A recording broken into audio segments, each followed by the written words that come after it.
Bem-vindo à Coisa Mais Aleatória, o podcast que não é tão aleatório quanto parece. Eu sou Marta Gomes, estudante de psicologia e psicanálise, e a partir de hoje a gente conversa, hoje também, sobre coisas aleatórias que tomam espaço na cabeça da gente. Comigo, minha parceira, psicanalista Bianca Anne, bem-vinda.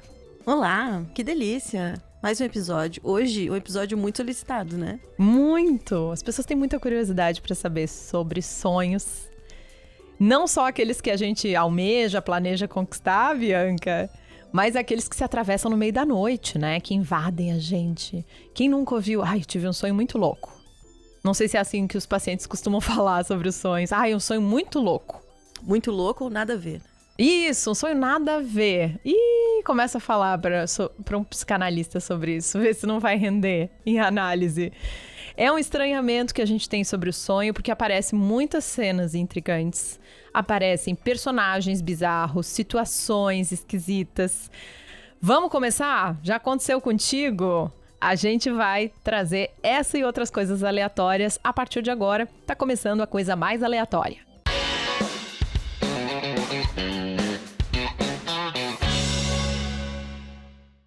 Sonhou com alguma coisa hoje, Bianca, para começar? Olha, hoje não me recordo de ter sonhado algo. Acho que as últimas semanas não tem estado muito sonhante.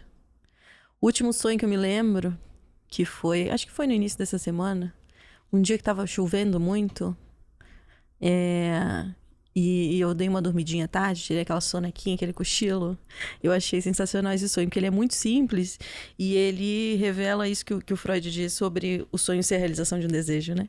Tava tirando uma sonequinha à tarde, deliciosa, num dia muito chuvoso, com uma fominha de um café da tarde, e eu dormi e sonhei que eu tava numa padaria com uma vitrine imensa, diante de muitas possibilidades, assim, de escolher aquela vitrine, aqueles bolos maravilhosos e várias opções. E eu tava ali muito satisfeita, muito feliz, escolhendo meu café da tarde. Até que eu fui acordada. Uma pessoa me acordou falando, olha, você não tem compromisso agora? E eu fiquei, nossa, eu tava tão feliz escolhendo meu café da tarde. E acordei com fome mesmo. Olha, mas um dia de semana, à tarde, com chuva, é uma delicinha poder escolher o que você escolheu, né? Dormir. Sem culpa nenhuma, né? Eu vou comer essas delícias aqui, tá tudo certo. Olha, primeiro eu queria começar te perguntando, Bianca, o que é o sonho para psicanálise? Porque eu vou dizer para você que eu fiz uma pesquisa breve na nossa redação. Eu falei, gente, amanhã a gente vai gravar um episódio sobre sonhos. Muita gente veio falando do caráter premonitório dos sonhos, coisa que eu não acredito, né? Ai, sonhei com tal coisa vai acontecer. Aí, ai, Marta, quando não sonha, o que é? Quanto % do dormir é sonho? E aí eu pensei, bom, tem o jeito que a neurociência costuma enxergar os sonhos, né? O dormir, enfim, a gente sabe que hoje em dia tem muita gente com problemas para dormir, se permitir relaxar, mas a psicanálise tem um olhar muito particular, né? O que é o sonho para a psicanálise?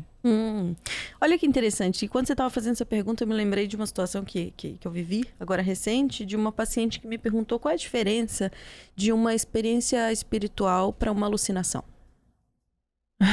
E aí a resposta que eu dei para ela foi que são duas explicações diferentes de um mesmo fenômeno, né?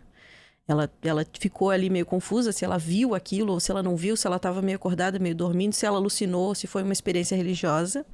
E aí eu expliquei para ela que, olha, são duas explicações. Uma religiosa e uma outra científica, né? Teórica. E aí você escolhe qual delas você quer. E é interessante pensar sobre isso, né? Nós temos várias explicações sobre os sonhos. Existem explicações religiosas, né? Sobre sonhos premonitivos, acesso a outras instâncias, enfim. Existem explicações neuropsíquicas que falam do funcionamento neurológico do nosso cérebro. E existe a psicanálise, que vai explicar o processamento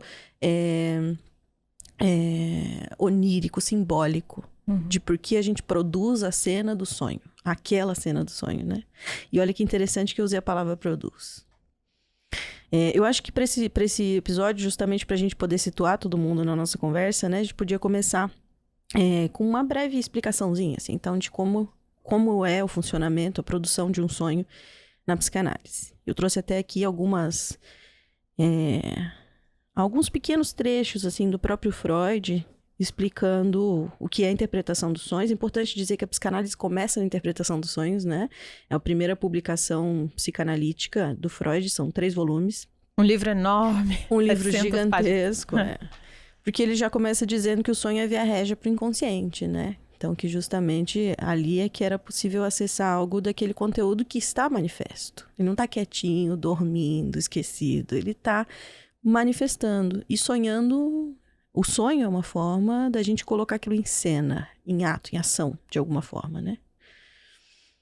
Então, as formações do inconsciente são efeitos dos processos psíquicos inconscientes. E trata-se de uma elaboração psíquica e simbólica que tem relação com o conteúdo recalcado. Esse conteúdo que está lá, guardado, né? Isso quer dizer que quando eu tô em alerta, é difícil acessar esses conteúdos. E aí eles aparecem, sei lá, um ex-namorado, né? Que muita gente na redação falou. Marta, eu sonho direto com o ex. O que é isso? É uma coisa que ficou mal resolvida? Eu acho que eu superei e ele aparece lá de vez em quando. Tem isso também, né? E outras coisas. E outras muitas coisas também, né? Bom... Um conteúdo que está ali não elaborado, né? Ou que está ali manifesto. Acho que essa palavra colocada pelo Freud, ela é muito, muito interessante, né? Manifesto. Manifesto. Sim, porque justamente pode ser que eu não esteja alerta, consciente daquilo, mas aquilo opera em mim, né? Aquilo está ali presente. Então, quando eu durmo e relaxo o meu processamento psíquico, a minha censura, né? O meu estado de alerta... eu permito que isso se manifeste de alguma forma, né? E aí eu produzo uma cena com isso, com esse conteúdo que tá ali. E aí tem uma frase do Freud que eu acho interessante também para entender o que entendemos sobre o sonho, né? Ele diz: sabemos sobre o sonho aquilo que parece uma lembrança fragmentada, que nos ocorre ao despertar. Essas lembranças aparecem como impressões sensoriais, principalmente visuais, imagens, né? Mas também pensamentos e expressões de afeto. É interessante pensar nisso como o sonho é fragmentado mesmo, né? Porque a gente sempre, quando acorda e lembra de um sonho, ele parece meio confuso. Primeiro porque a gente produz o sonho com as informações sensoriais, o repertório sensorial de imagens que a gente tem. Então, a gente precisa produzir uma cena, a gente vai buscar lá no nosso repertório de imagens algo que representa aquilo outro, né, para conseguir representar e montar aquela cena como a gente precisa. Então, nunca é exatamente o que a gente pensou, mas uma representação do nosso pensamento em imagem. E depois, que quando a gente está dormindo, como eu disse, existe esse relaxamento das nossas funções cognitivas, do nosso mecanismo da censura e repressão, mas quando a gente acorda, isso volta a operar, né? Então, a gente nunca lembra o sonho completo. A gente lembra fragmentos do sonho. Aquilo que o meu aparelho psíquico permite que eu lembre, né? E é interessante também que o Freud traz algo, até você falou algo da neurociência, né? Importante de pensar nesse contraponto. O Freud era, primeiramente, um médico psiquiatra, né? Que estudou a neurologia, funcionamento psíquico.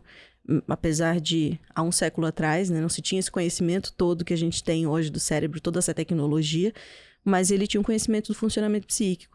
E ele vai colocar que existem 2 tipos de conteúdo que se mesclam para a gente produzir a cena do sonho, que é pensamento latente, que seria, então, esse resíduo de pensamento diurno não elaborado, que precisa ser processado pelo aparelho psíquico.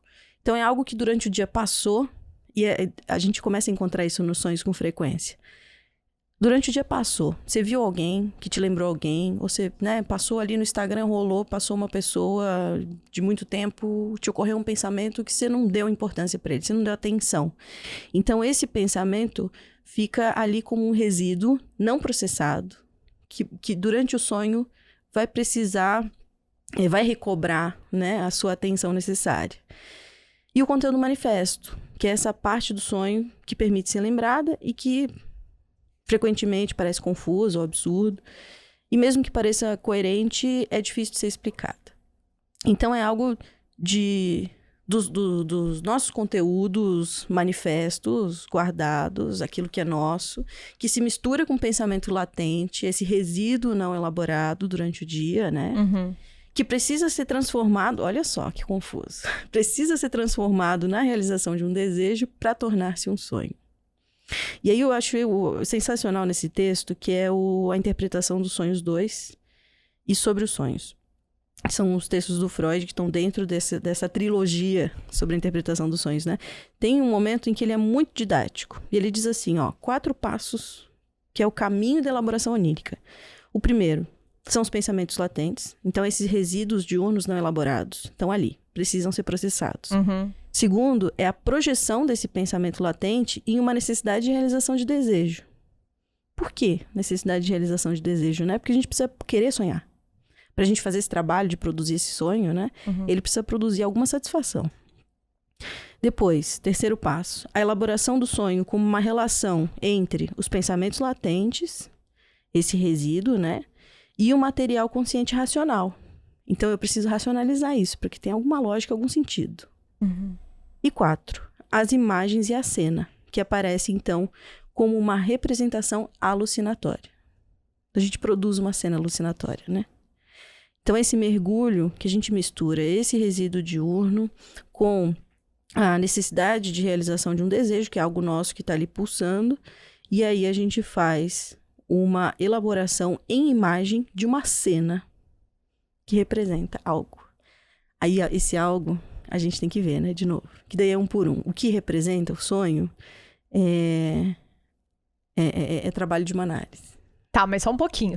Eu pedi tempo aqui, porque ela vai falando. Eu tô cheia de dúvidas anotadas aqui, enquanto você falava, tá?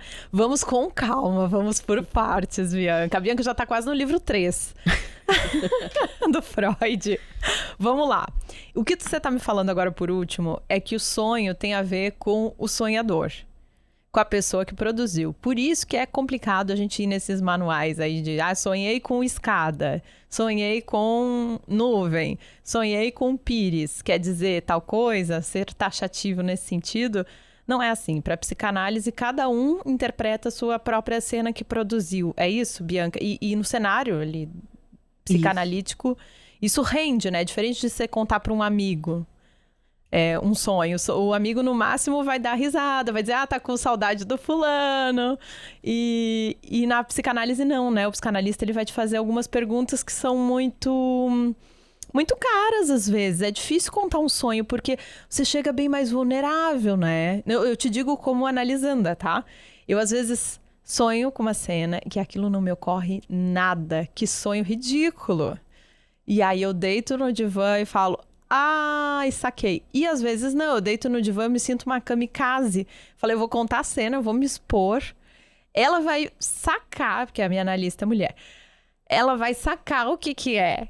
E eu tô aqui completamente indefesa. Por quê? Porque eu já tenho um percurso de análise com ela, né, de muitos anos. Ela sabe o contexto, onde me situo, né? O que representam aquelas pessoas que apareceram ali na cena, né? Isso tudo ela vai me ajudar a interpretar, mas... é complicado, tem que ser meio corajoso pra jogar um sonho assim que tu não entendeu. Aí, difícil, né? Porque as palavras, os pensamentos, às vezes tu controla, passa por um recalque mais forte. E o sonho que tu não conseguiu interpretar, tu vai contar com a ajuda desse analista, né? Sim, e um sonho que às vezes não parece nada pode ser grande coisa, né? Pode ser uma grande revelação. E às vezes também não. Pode ser um pequeno... Bom, olha aqui você manifestando esse desconforto que você está tendo durante o dia, né? Sonhando com isso. Uhum.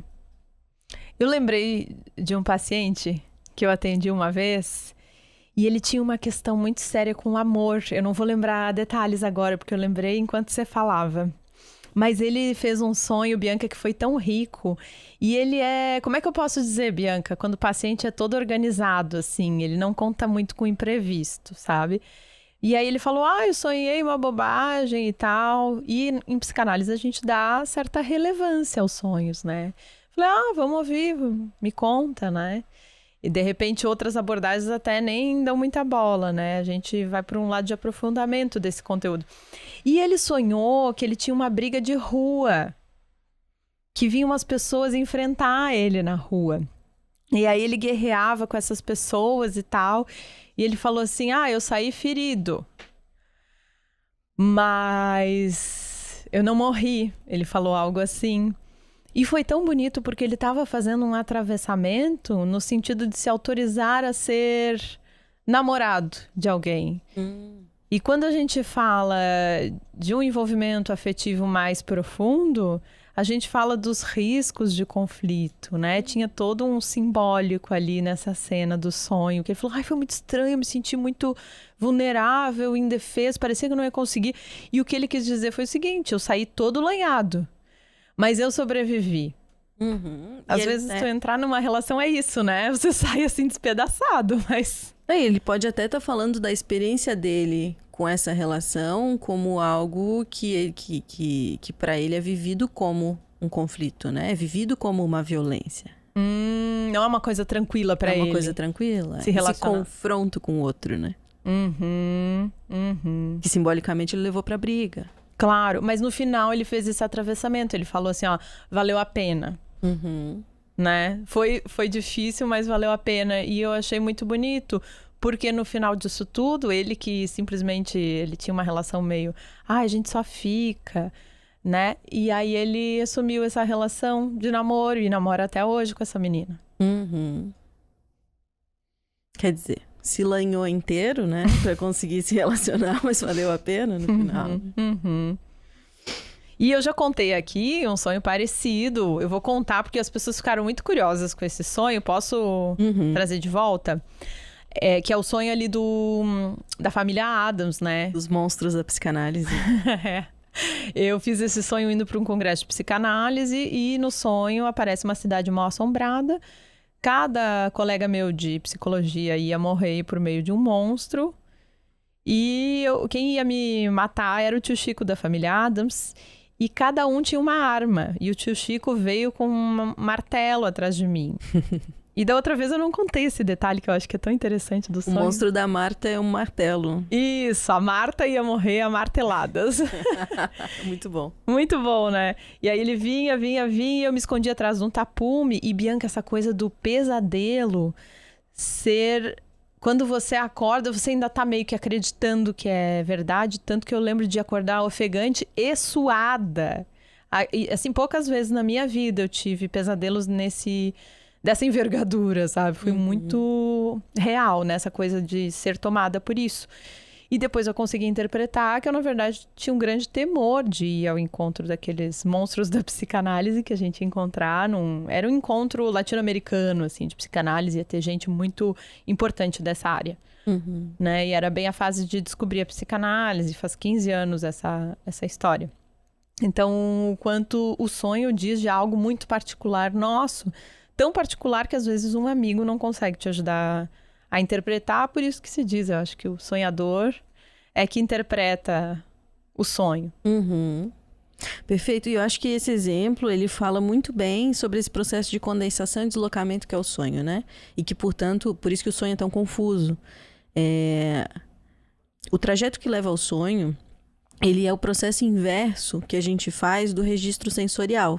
Quando a gente está descobrindo o mundo, a gente, do centro do nosso corpo, observa, vê, escuta, ouve o mundo e registra essa informação de fora para dentro. É uma informação sensorial que vem de fora para dentro, né?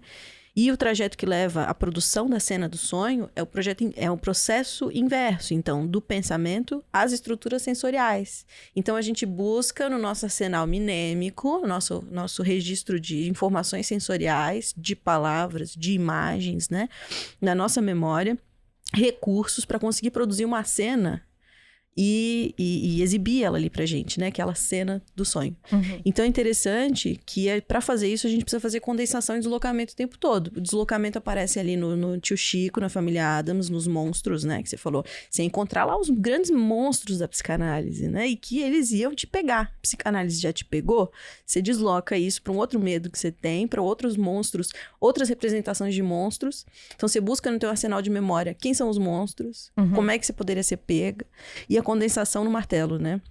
Condensação fala disso, que também dá para falar disso em metáfora metonímia, quando aparece no Lacan, né? Que é a metonímia, que é condensar todo um significado, um significante, né? Numa palavra. Então, martelada aí, né? Condensou, Marta martelada, talvez a sensação ali que você estava tendo, nesse simbólico que é o martelo. Uhum. Então, por isso que o sonho parece tão confuso. Olha só. Para você falar do medo que você tava de ser pega pelos grandes monstros da psicanálise, você produziu uma cena, né? De envolvendo um desenho, não sei se é um desenho, um filme infantil, né? Enfim, as representações de sonho que você tinha. Então, é interessante pensar nisso como esse trajeto inverso que a gente faz para produzir o sonho, né? Primeiro, no primeiro momento, a gente descobre o mundo de fora para dentro, com a informação sensorial. A gente guarda, registra essa informação sensorial. Para produzir o sonho, a gente usa esse arsenal que a gente tem de memória, de imagem, para produzir uma cena. Só que a gente não tem exatamente o recurso que a gente precisa. Você não sabia do rosto daqueles monstros que tinham lá, você não sabia que tipo de monstros eles eram. Então, você pega a representação que você tem para colocar ali, né? Uhum. E, Bianca, quando o paciente começa a descobrir o caráter valioso que tem os sonhos para um tratamento psicanalítico, ele começa até a sonhar mais. Sim. Isso é uma coisa que a gente observa na clínica, que é o paciente vai descobrindo o quanto é produtivo trazer sonho para análise, contar os sonhos em análise, e ele começa a produzir sonhos para análise. Como se fosse um presente. Como se fosse um presente. E é comum dizer assim, olha, ontem à noite eu sonhei. Ele sonha na noite anterior da análise, né? Já sabendo que ele tem análise no dia seguinte, ele já produz o sonho ali um dia antes para levar para análise, né? E é sempre um... eu tenho várias perguntas, tá? Mas vamos para várias. Vamos. É sempre um retorno, assim, a restos diurnos que você falou isso, né? Trouxe de Freud, ou os fatos da própria vida cotidiana. Um retorno às fantasias infantis, também tem muito disso no sonho que aparece? Não sei se necessariamente fantasias infantis. Eu acho que a gente vive as voltas da infância, sim, porque é um registro importante, né? Que a gente faz da vida. Mas é um retorno àquilo que está manifesto, como eu disse, né? É o conteúdo que precisa se manifestar. E que, se durante o dia, acordado, eu estou operando um mecanismo de censura para guardar esse material lá, ou porque eu não tenho tempo de olhar para isso, ou porque seria imaturo eu agir daquela forma, não seria muito bem socialmente aceito, ou é errado e proibido. Então, durante o dia eu censuro, dormindo eu posso agir com aquilo. Sonhar com aquilo, né? Então, não necessariamente fantasias da infância, pode ser também, né? Naturalmente vai surgir algo disso, mas trata-se daquilo que não pode ser expressado, ou não consigo expressar de outra forma. E aí aparece num sonho. Ou no ato falho, né? Como a gente já falou. Eu quero te perguntar sobre os pesadelos das crianças, que as crianças costumam ter muitos pesadelos, mas é daqui a pouquinho, porque eu quero pegar esse gancho que tu falou, aquela bem merchandising, depois dos comerciais, não saia daí. Mas uma das pessoas para quem eu perguntei, tem alguma coisa, ficou super constrangida de falar para mim, mas falou: Marta, eu já sonhei que eu estava num ato sexual com a minha própria irmã. Isso nunca aconteceu, nunca, né? Houve violência dentro de casa. Esse tipo de conteúdo talvez assuste.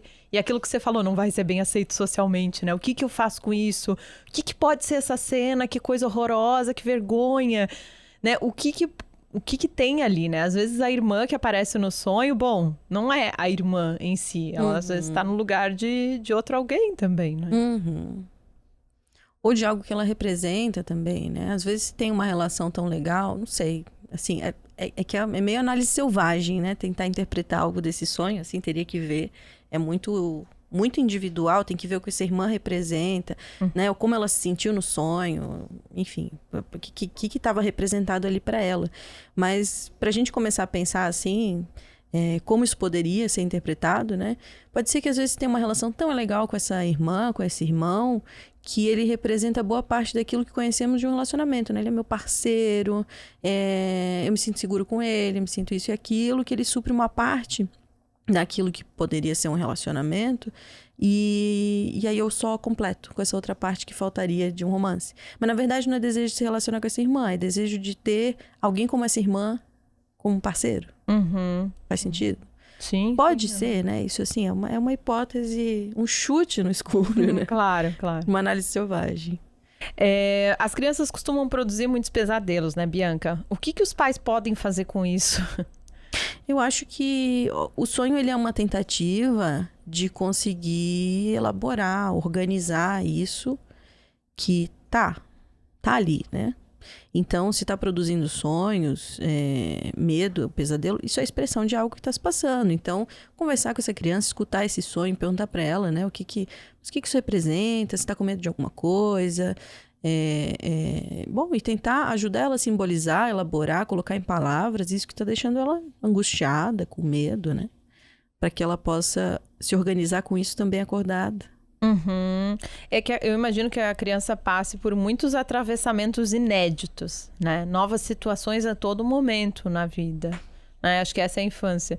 Se os pais estiverem lá para fazer essa escuta, esse atravessamento, nós recebemos aqui no último episódio a Rebeca, que tem todo um percurso com crianças e adolescentes e falou sobre a dificuldade da escuta que temos. Aliás, quero sugerir um livro, mais tarde eu vou sugerir. Ganhei de aniversário agora, ganhei ontem, já comecei a ler. E é incrível, fala sobre a arte de escutar. Quanto a gente tem dificuldade disso, né? Acho que foi um dos sintomas que a Rebeca trouxe nesse episódio, né? Se você ainda não ouviu, escute a Rebeca falando sobre infância e um pouquinho de adolescência. Ela vai voltar para falar de jovens também, né?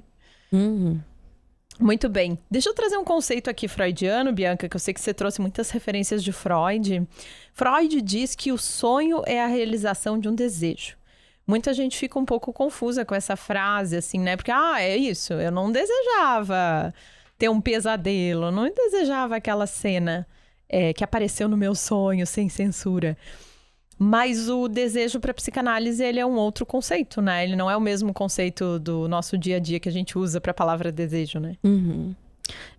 Que trata aí de produzir alguma satisfação, né? O Freud até se depara com isso. No primeiro momento ele diz que todo sonho é a realização de um desejo, possibilita a realização de um desejo. E depois ele começa a se deparar mais tarde com os soldados voltando da guerra, traumatizados da guerra, e como eles sonham com a guerra. Né? Pesadelos. E aí ele começa a questionar, né? A rever a sua teoria, essa ideia de um desejo, mas aí ele percebe o seguinte, esses soldados sonhavam com a guerra, mas isso possibilitava que eles pudessem viver a cena de um novo prisma, onde agora eles tivessem algum controle sobre ela. Então, enquanto sonhador, eles conseguiam produzir a cena. Quase como uma elaboração, assim, do que aconteceu. Como uma elaboração e também como uma possibilidade de processar isso que tá vívido na minha memória, que tá manifesto como um conteúdo pulsante do meu inconsciente e que, então, eu preciso reviver isso, né? Para que eu possa elaborar isso tá pulsando.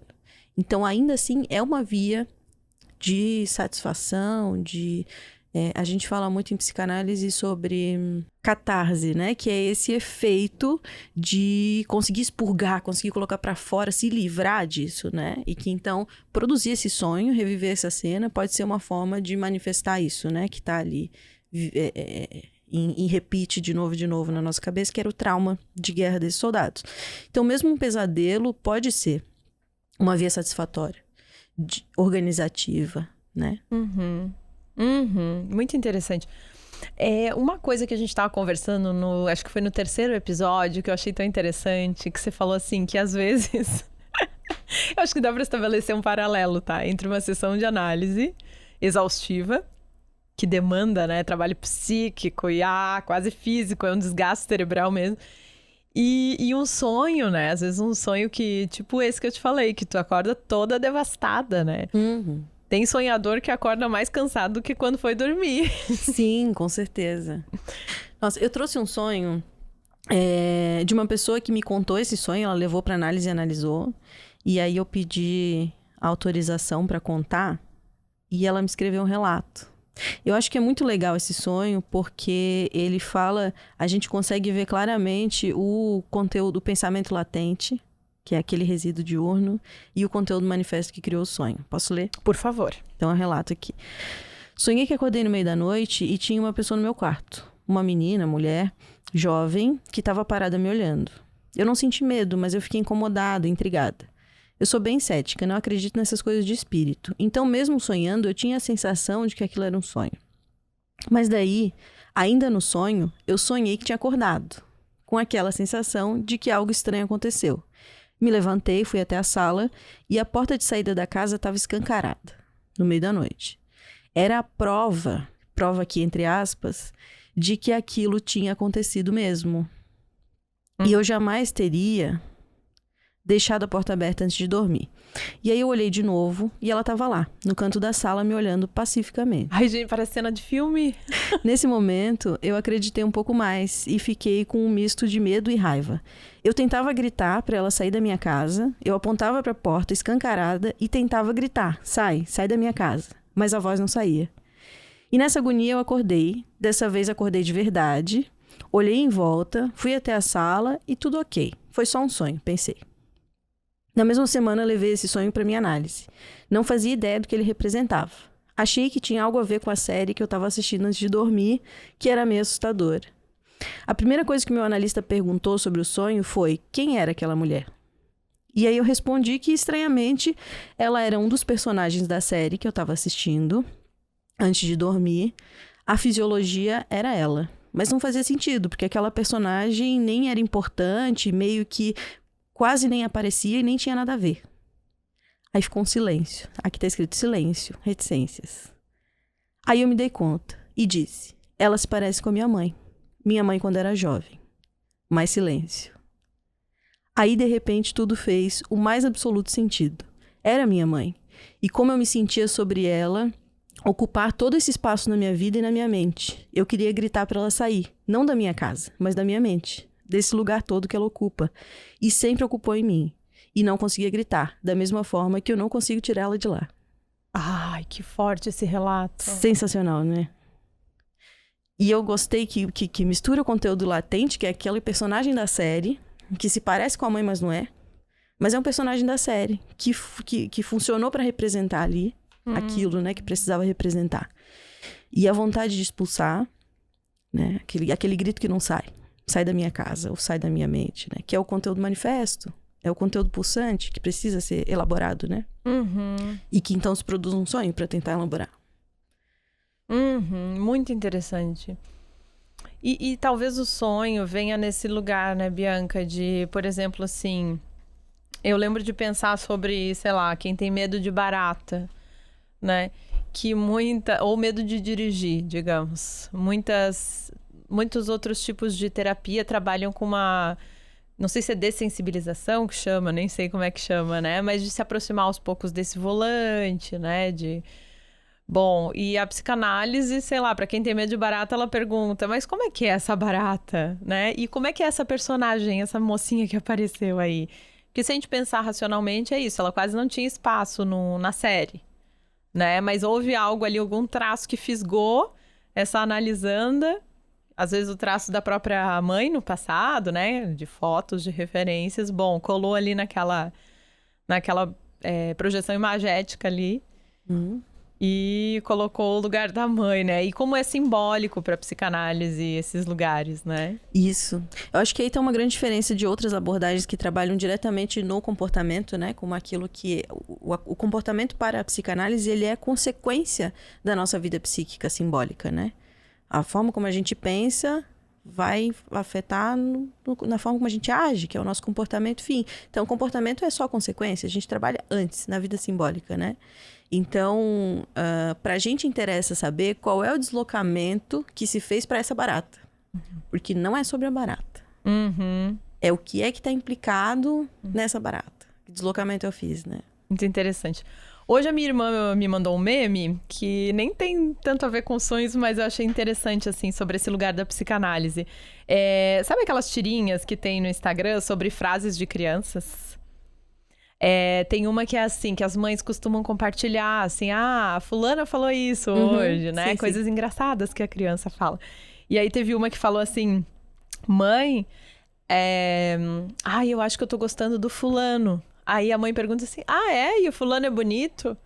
Não, mãe, mas ele faz tantas piadas engraçadas que ele fica bonito. Que ele fica interessante. Ela é uma menina de 6 anos. né? Esse lugar psíquico, né? Que a coisa não tá posta. Não, ela é criada, né? Pela nossa projeção, pelo nosso inconsciente, pelo nosso desejo. Fulano pode ser o mais feio da sala, mas eu tô apaixonada porque ele faz piadas, ele é leve, ele é engraçado. E isso já numa criança de 6 anos de idade. Isso deixa ele belo, né? Deixa ele belo. Interessante. Bianca, eu tenho 2 sonhos de 2 telespectadores aqui que são muito interessantes, porque eu sei que a gente tem uma audiência bem feminina, mas são 2 homens que participaram com a gente. Um deles falou, Marta, pede pra Bianca, Marta, por favor, ela precisa me dizer por que eu sonho tanto com a minha ex-namorada. E eu falei, bom, me traga um contexto, eu quero saber, né? E aí ele falou assim... Marta, geralmente são contextos diferentes, mas geralmente a gente tá juntos fazendo coisas que a gente gostava de fazer ou coisas que eu gostaria de fazer com ela, ele falou, né? Sabe quando o sonho é tão bom que tu não quer nem acordar? Ele falou assim. Eu falei, pode deixar, vou perguntar pra Bianca. E um outro tem uma questão familiar, né? Uma cena medieval. E nessa cena o avô aparece como um general combativo. Ele aparece com a namorada dele na época, ali dando força pra ele. Ah, tu vai conseguir. E eles estão no embate, o avô querendo pegar ele, tem uma cena de guerra ali, mais ou menos aparece assim, né? Então, são pessoas que ficaram realmente muito intrigadas, que não fazem terapia e que essa cena fisgou tanto que nunca mais esqueceram essas cenas, né? Tem um que retorna, né? Que sonha com a ex em várias situações.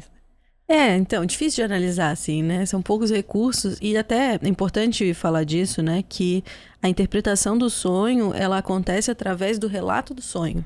Então, essa pessoa precisa contar o sonho e o analista vai confrontar os significantes. Então, esse do general, perguntaria, general, o que isso significa? Ah, pode ser que diga, não, significa poder, potência, essa pessoa, né, que tem um poder sobre os outros, e é assim que eu sinto mesmo que o meu avô era, né? Meu avô tinha todo esse poder, ele era o patriarca da família e tudo mais. Tinha, nesse relato tinha, parecia o avô como o patriarca. Isso, e o que isso tinha a ver com essa namorada, né? Não sei, será que pra namorar ela ele precisava combater o avô? Combater essa potência toda, combater o homem da família para que ele pudesse daí ser o homem dessa família ou dessa relação, enfim. São aqui hipóteses, né? Mas assim, é uma análise selvagem. Claro. Precisaria confrontar isso com o significante do sonhador, né? Que é que representa para ele essas coisas todas. E esse de sonhar com a ex também, assim, difícil dizer o que é que significa. Precisava ver, né? Enfim. Mas... Bom, tem algo aí de poder reviver isso, né? Que sonhar por si só é uma satisfação, de poder estar lá. Já que ele não pode, ou não quer, não sabemos, né? Por outra via, sonhando ele pode reviver um pouco disso. Tem uma moça que agora eu lembrei, ela comentou comigo também, Marta, eu não voltaria hoje pro meu ex-namorado, mas eu sonho com ele quase toda semana, isso já tem um tempo, assim, né, que eles terminaram. E é isso, quanto às vezes a permanência da pessoa voltar e voltar e voltar a mais um sonho, às vezes não quer dizer que tem um desejo de retornar à relação, mas algo que ficou mal elaborado e esse reencontro aparece no sonho às vezes, né? Dá pra pensar 2 coisas. A primeira é que através disso dá pra viver só a parte boa da relação, né? Porque voltar significa acumular a parte boa e ruim. E com certeza esse relacionamento já não é mais um relacionamento, porque ele tem coisas ruins que na balança não pesa bem, né? Mas sonhando você consegue viver só essa parte que é boa, sem precisar lidar com o ônus. Bianca, tem analisandos que retornam também sempre ao mesmo objeto, né? Não só uma pessoa, mas um objeto. Você contou a história de um analisando que volta pro sapato, é isso? Sim, esse foi muito interessante a análise desses sonhos, que a primeira vez que ela trouxe como algo assim que, é besta, acho que não significa nada, mas vou contar esse sonho que eu fiz. E ela estava numa situação onde ela se sentia presa, ela queria sair de um trabalho que ela não se sentia bem, e ela estava angustiada com aquilo, precisava sair daquele trabalho e não conseguia, estava se sentindo angustiada com isso, procurando emprego, não funcionava, enfim. E aí ela disse, fiz um sonho onde eu fui jantar, eu acho que era na minha casa até, e tava lá o meu chefe e minha chefe, que era um casal. E eles estavam lá.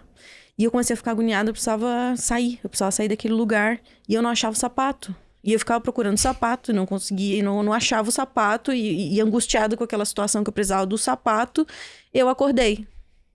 E aí eu perguntei, mas por que o sapato? Ah, não sei e tal, não sei o quê. Tá, mas o que significa o sapato? Não, o sapato não significa nada pra mim. Eu não sou apegada em sapato, assim, não, sabe? Não tem esse apreço por comprar sapato nem nada. Sapato é uma coisa que eu só coloco pra sair. Em casa eu ando descalço. Ah, então sapato é algo que você usa pra sair. Assim como você quer sair dessa situação, né? E aí ficou esse significante. O sapato representava poder sair. Poder sair do emprego, no caso? Isso. No sonho, poder sair de casa, né? Ela tava descalço, precisava botar o sapato pra ir pra rua. Mas, na realidade, representava poder sair daquela situação do emprego que ela estava tentando sair, não conseguia, se sentia presa, né? E aí, algumas semanas depois, ou na semana seguinte, não me lembro, ela fez outro sonho com o sapato de novo. E aí... E foi interessante que ela não fez a conexão, assim, a gente fez em análise juntas. E ela falou que sonhou com uma Havaiana laranja. Ela falou, é muito curioso, porque é uma Havaiana que eu não compraria. Uma Havaiana laranja. Mas eu sonhei que eu tava na loja, fui escolher e eu queria aquela Havaiana laranja. Só que ela tava assim na prateleira, debaixo de um monte de sapatos que estavam um em cima do outro, assim, entulhado. E essa Havaiana que eu queria, ela tava meio que atrás de um manto, assim, num lugar meio escuro, meio difícil de pegar. E a sensação que eu tinha é que se eu botasse a mão e puxasse, todo o resto ia desmoronar. E aí eu já com aquele significante de que sapato significava sair, eu falei... algo tipo, então significa que se você botar o sapato, sair da situação, tudo desmorona? E aí ela fala, faz sentido. Fez sentido Fez sentido, Porque a sensação é que se ela conseguisse, né, que aquilo que ela não conseguia resolver, que ela já tava com vontade assim de vou pedir demissão mesmo e vamos ver o que acontece e tal, que tudo desmoronaria, né? Que seria pegar o sapato e bora. Sem pensar muito. E realmente, né, você escolher se retirar do próprio emprego não é uma decisão simples. Uhum. Pode ser que tudo desmorone mesmo na fantasia desse paciente, né? Uhum. Se eu não tiver o meu salário garantido, meu chefe para prestar contas. Sim, era essa estrutura que estava mantendo ela lá, né? Mesmo que muito angustiada, mas a sensação é que se ela tomasse uma decisão ali precipitada, tudo ia desmoronar, né? Tudo isso que ela organizou ali, estava mais ou menos organizada com aquilo, ia desmoronar. E é interessante esse sonho, primeiro que ele é uma produção em cadeia, né? Ela produz um sonho, depois produz outro sonho com o mesmo significante. E ele fala desse mecanismo da condensação, da metonímia, que é colocar a representação num objeto, né? Que diz daquela sensação que eu tenho, que eu não consigo nomear, mas que eu dou um jeito de representar, né? E é interessante que em análise, às vezes, os pacientes descobrem o porquê de uma angústia que aparece, às vezes, numa coceira, que você já foi no dermato, já tentou entender e não conseguiu. Às vezes na insônia, às vezes na dor nas costas, dor de cabeça, não conseguir comer. O paciente ali em análise e às vezes até com um sonho... consegue entender o porquê, porque uma coisa que me chamou a atenção nesse sonho é que, bom, por mais que ela narrasse que não estava sentindo tanta angústia assim, bom, no sonho ela aparece naquela condição de cadê o meu sapato? Uhum. A pergunta e a angústia do sonho era essa, né? Eu preciso sair desse lugar. Por mais que às vezes ela não se autorizasse racionalmente a pensar isso, né? Não, é o emprego, às vezes, não sei se era o caso, né? Uhum. Que legal, Bianca, que legal poder interpretar um sonho assim com o contexto de uma psicanálise, né? E claro, eu te trouxe assim recortes, né, perguntas soltas de pessoas que ficaram curiosas e tem essa curiosidade mesmo, a gente sabe que o sonho provoca isso, mas nada como interpretar um sonho com um contexto, né? Sabendo ali os dilemas de um analisando. Perfeito. Vamos para os quadros, Bianca? Vamos.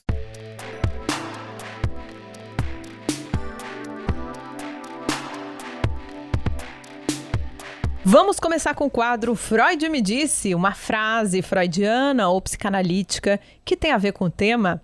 Bianca, o que você pensou? Olha, tem algumas frases do Freud sobre isso, né? Uma delas é: a interpretação dos sonhos é a via real para o conhecimento das atividades da vida anímica. Então, o que ele quer dizer aqui é que interpretar os sonhos é uma possibilidade, uma via quase sem obstáculos, né?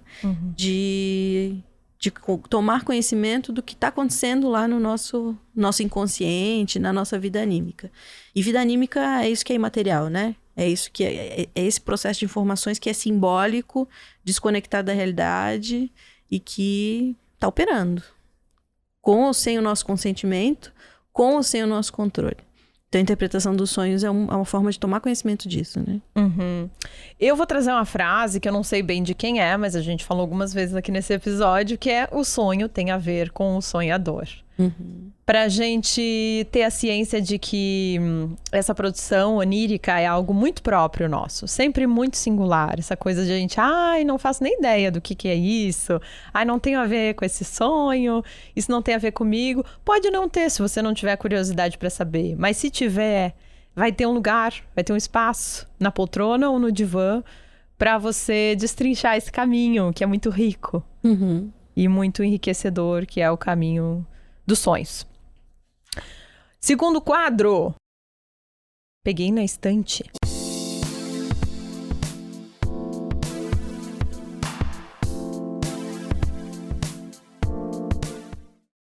Então, eu pensei, na verdade, a primeira coisa que me veio à cabeça foi um outro episódio de um outro podcast que eu achei sensacional, que chama Desprender do Ego para Conseguir Dormir. É do podcast Meu Inconsciente Coletivo, da Tati Bernardi. Ela chama um médico para falar sobre isso que é me parece um problema latente, que é primeiro conseguir dormir, né? Para depois conseguir sonhar. Então, Desprender do Ego para Conseguir Dormir fala desse pensamento acelerado, disso tudo que passa na nossa cabeça. Conseguir desligar isso para conseguir dormir. E a gente não consegue desligar completamente também, né? Porque daí a gente continua ligado no sonho, produzindo a cena do sonho. Esse episódio tá incrível. Esse médico, inclusive, ele é autor de um livro sobre o assunto. Fiquei curiosíssima para ler o livro dele. Ele tem muita sensibilidade. É uma delícia esse episódio, bem elucidativo, né? Sobre por que as pessoas trazem tanto esse sintoma na contemporaneidade, que é o sintoma da insônia, né? Trazem muitas queixas sobre isso. Eu vou trazer no quadro Peguei na Estante, gente, a dica que é meio metafórica, que é o documentário, na verdade é um filme da doutora Nízia da Silveira. Nízia, o Coração da Loucura? Coração da Loucura. É o filme que a Glória Pires protagoniza. Ele não é novo, mas quem não viu, por favor, assista. Já separa a caixinha de lenços, porque é emocionante demais a sensibilidade na atuação dela. Sabe por que eu trouxe nesse episódio dos sonhos esse filme? Porque eu acho que a doutora Nise, com as atitudes dela, ela fala da importância do sonhar. Não só dormindo, mas assim, não levar a nossa loucura tão a sério. Poder brincar um pouco com ela, né? O trabalho que ela fazia com pacientes psiquiátricos graves, né? Se for levar ao pé da letra, bom, não teria muito o que fazer por aqueles pacientes. Mas ela encontrou uma alternativa, né? De sonhar acordado e, bom, a gente poder sonhar um pouco diante de tanta loucura que é estar vivo.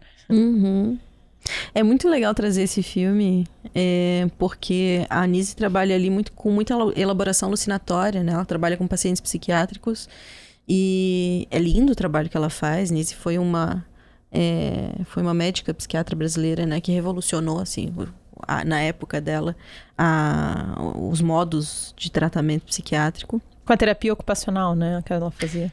E também com a projetiva, né, com, assim, a possibilidade de utilizar a arte para elaborar, para encontrar essa via simbólica de projeção, enfim. Então, é muito legal o trabalho que ela faz. E é legal pensar nisso porque a gente tem o sonho mesmo como uma elaboração alucinatória, né? Um outro tipo de elaboração alucinatória, só que dormindo. Claro, claro. E a gente se acha muito normal quando acorda e consegue interpretar, né? Mas também é um tipo de loucura. Tanto que a gente, quando acorda, fala, ai, que sonho louco. Bom, a gente também tem um pezinho na loucura, nem que seja quando baixa o recalque e dorme, né? Muito legal fazer essa viagem onírica junto com você, com o Andrezinho, nosso operador de áudio maravilhoso, sempre nos acompanhando. E vocês, que são justamente a causa de todo esse trabalho. Obrigada por nos acompanhar. Você tá gostando da coisa mais aleatória? A gente espera sinceramente que sim. Estamos recebendo muitas mensagens, estamos muito felizes e esperando sugestões de tema, né, Bianca? Com certeza. Fala pra gente o que vocês estão achando. Fala do que vocês gostam mais do que a gente fala, né? Se vocês gostam dos exemplos, vocês gostam de conteúdo mais didático mesmo, de entender como é que funciona. A gente quer saber o que tá operando, o que tá funcionando, como é que isso tá atingindo vocês, né? Aqui não falta teoria com o know-how da professora Bianca e muitas neuroses com meu know-how, errando pela vida, ouvindo histórias como jornalista e muitas curiosidades também. O lado A, o lado B da psicanálise, eu que estou em aprendizado, fazendo aula e supervisão semanalmente, né, dos casos dos pacientes que eu comecei a atender há 1 ano, lá na Clínica Escola da Faculdade Estácio, no centro de Florianópolis, fazendo inclusive um trabalho social. Muita gente pergunta, Bianca, que interessante, né, o trabalho de clínica social que vocês fazem, ainda são poucas, a gente sabe que existem, mas elas são possíveis, dá para fazer esse trabalho em algumas cidades do Brasil, né? A gente vai falar sobre isso, inclusive, a gente quer trazer esse tema para a nossa mesa. Espero que vocês estejam gostando. Manda sua mensagem, que a gente quer sempre a sua participação. A gente fez uma reunião semana passada para trazer coisas que vocês gostem e surgiu muito tema legal. Aguardem, vem por aí, né, Bianca? Com certeza. E mandem sugestões de tema também. Obrigada, Bianca, pela parceria falando sobre sonhos hoje aqui com a gente. Obrigada também, adorei. Beijinho. Obrigada a vocês, bons sonhos. Um beijo carinhoso nosso.